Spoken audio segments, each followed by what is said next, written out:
Yan yung itsura ng hair ko.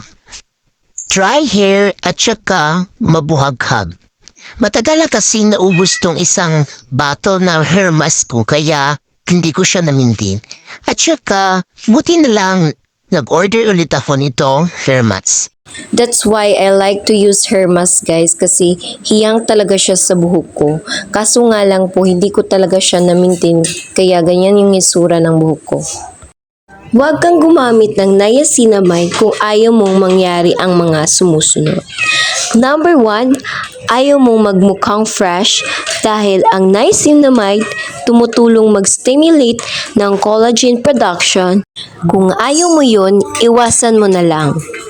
Number 2, ayaw mong lumiit yung pores mo. Ang niacinamide kasi tinutulungan niya ang oil production. Pag konti ang oil, mas maliit ang pores. Pansin nyo, iba't iba yung kulay ng sabon ko. Kasi yung ginagamit ko na sabon sa mukha ko ay yung Brilliant. Kung ikaw yung tipong hindi na gusto na magamit ng rejuvenating set, pwede lang itong Brilliant Soap ang gamitin mo. Nakakatulong talaga siya sa melasma, sa mga oily skin, dark spots at acne. At saka pinapalit niya yung mga pores natin.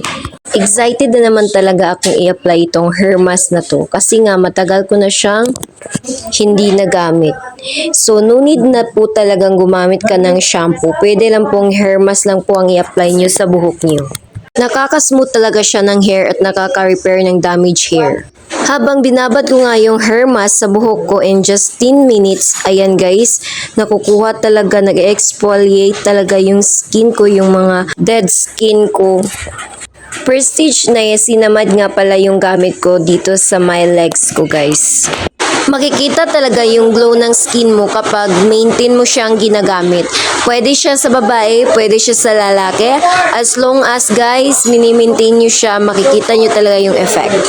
After ko nga ibabad yung hair mask for 10 minutes, binanlawan ko po siya ng maigi at kaya nga bumili ako ulit ng hair mask kasi po maganda talaga yung effect niya sa buhok ko at hindi po talaga ako nag-stay sa product kung hindi talaga maganda yung effect niya.